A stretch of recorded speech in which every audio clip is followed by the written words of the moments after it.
Boa noite, de volta aqui no segundo bloco do Telejornal Notícias 13. Hoje uma edição inédita do quadro Nossos Direitos nos nossos estúdios. Já a presença do Dr. Paulo Hermes, o advogado, que aniversariou recentemente, né? A gente viu homenagens aí pela cidade. Antes de tudo, parabéns pela passagem de mais um aniversário, Paulo.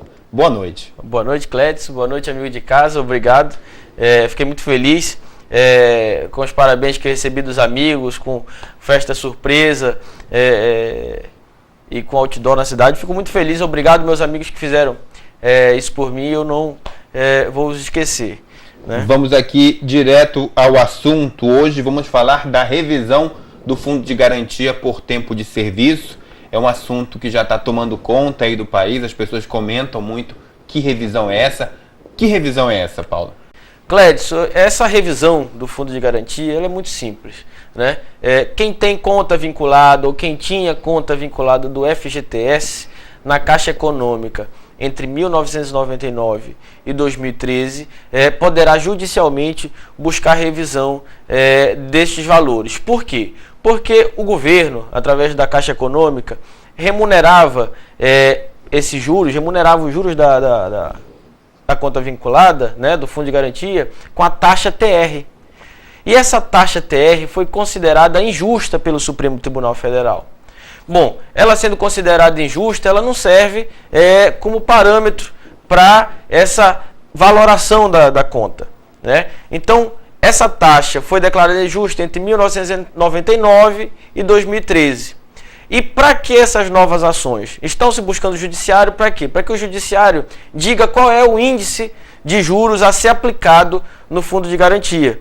Ou seja, por exemplo, a inflação no ano de 99 foi algo em média de 5%. Tá? No entanto, a taxa TR remunerou a poupança, o Fundo de Garantia em 2%. Ou seja, nós temos aí uma perda real do trabalhador de 3%. Então é essa perda que a nova taxa que está se buscando que ela seja aplicada que ela tem que recuperar, né? Então essa perda ela pode chegar aí de 60% a 88%. Então você trabalhador que tinha conta vinculada, você pode ter uma recuperação de até 88% do valor que estava depositado. De certa forma você já respondeu um pouco, mas para a gente ser mais específico, quem é que tem direito a esse tipo de correção, Paulo? Bom, na verdade são 40 milhões de brasileiros que terão direito a buscar esta ação, né? São pessoas que tinham conta do Fundo de Garantia entre 99 e 2013, não necessariamente durante todos os anos, você pode ter tido 2, 3, 4, 5 anos ou até alguns meses nesse período, tá? Você pode ter sacado ou ainda estar vinculado, o dinheiro ainda está sendo depositado porque o seu emprego continua, é claro. Então você pode ter sacado ou não, mas você tem direito de buscar essa revisão, tá? Lembrando que essa revisão ela não é contra o seu patrão, ela é contra a Caixa Econômica Federal, né? Nós vamos ingressar com ações contra a Caixa Econômica Federal, que é responsável por administrar o Fundo de Garantia. Logo no início da nossa conversa você disse que isso tem que ser buscado judicialmente. Sim. Então, para quem está em casa, quais são os primeiros passos, o que é que deve ser feito inicialmente para se buscar esse direito? Olha, o documento principal, anote aí você em casa, extrato analítico do Fundo de Garantia. É difícil, tem que anotar mesmo. Né? Anote aí, extrato analítico do Fundo de Garantia. Esse extrato você pode tirar na internet, na conta da Caixa Econômica, né? No site da Caixa Econômica, ou você pode se dirigir diretamente a uma agência da Caixa e pedir esse extrato analítico, tá? De posse desse extrato analítico, você vai com o seu advogado e ele vai fazer uma planilha para saber qual o valor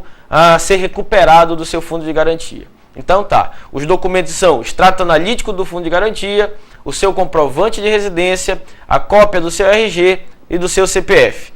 Com esses documentos em mãos, você pode procurar seu advogado e ele vai ingressar com essa ação. Nós estamos esperando você no nosso escritório, você que já nos conhece, fique à vontade, ou então procure um advogado da sua confiança para ingressar com esta ação. Acho que ficou bem entendido. Dúvidas, qualquer esclarecimento, é só entrar em contato com os telefones ou como informou o Dr. Paulo, e direto no escritório. Agora vamos mudar de assunto. Vamos falar de algumas perguntas que foram enviadas pelos telespectadores. Muitas pessoas assistem ao teu programa, a gente é abordado na rua. As pessoas perguntam como é que a gente pode tirar dúvida, como é que a gente pode conversar com o Paulo. A gente sempre dá algum esclarecimento. Mas são 3 questões referentes a... uma é previdenciária, outra é questão trabalhista, 13º salário, que as pessoas têm muitas dúvidas nessa época do ano. 2 perguntas.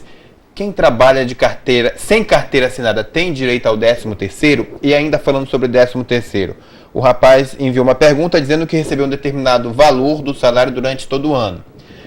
Nos 2 últimos meses do ano ele teve um reajuste. O 13º deve ser pelo salário maior ou pelo menor? Esses 2 questionamentos de forma inicial.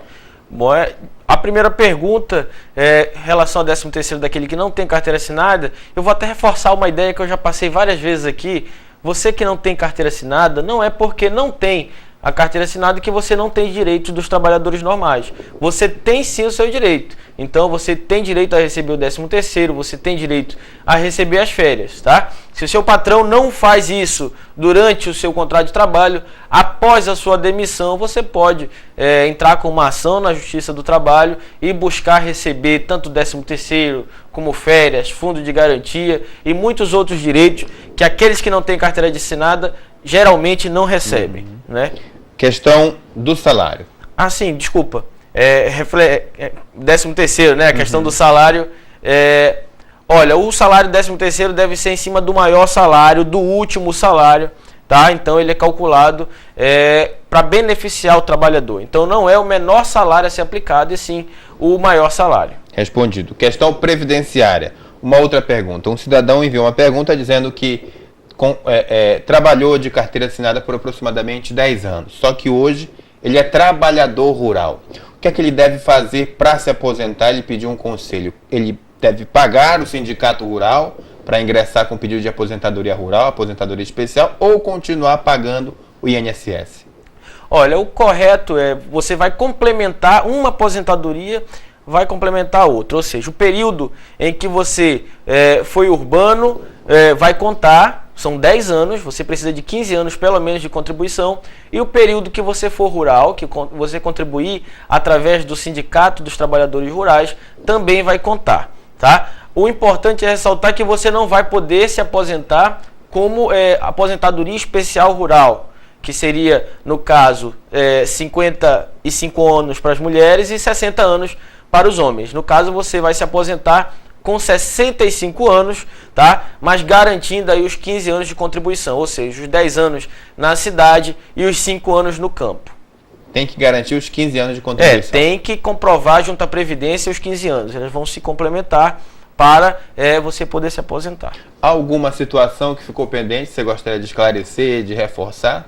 Olha, existe um assunto muito delicado que nós temos que conversar em relação à violência aos advogados. É um assunto que está em alta no nosso estado. Nosso estado tem padecido muito da violência contra os advogados. São mais de 15 advogados ameaçados nesse momento no estado, entre eles eu, né? Eu sou uma dessas pessoas que infelizmente estou nessa lista macabra das pessoas que não respeitam aqueles que lutam pelo direito da sociedade, que lutam para efetivar o direito da sociedade. Então, essa semana nós gravamos uma entrevista para a TV Justiça, veio uma repórter de Brasília, gravou com o presidente nacional da OAB, gravou comigo. É uma matéria que vai ser vinculada a nível nacional, demonstrando país afora a violência que os advogados do estado do Pará sofrem. Então, você em casa, entenda, o advogado, ele não faz, ele não é a parte, ele não é a pessoa, ele não processa. Ele é um instrumento em que a pessoa pode buscar justiça, é um instrumento em que o cidadão pode se utilizar para buscar justiça. Então ele não é o responsável pela sua tristeza e ele não é responsável pela sua felicidade. Ele apenas é um mecanismo de acesso à justiça. Então respeite o advogado, respeite seu advogado, respeite sempre o advogado da parte contrária. Mais uma vez, obrigado pela sua audiência. A gente vai para um rápido intervalo comercial e volta já já para o terceiro bloco do Telejornal Notícias 13. Não saia daí.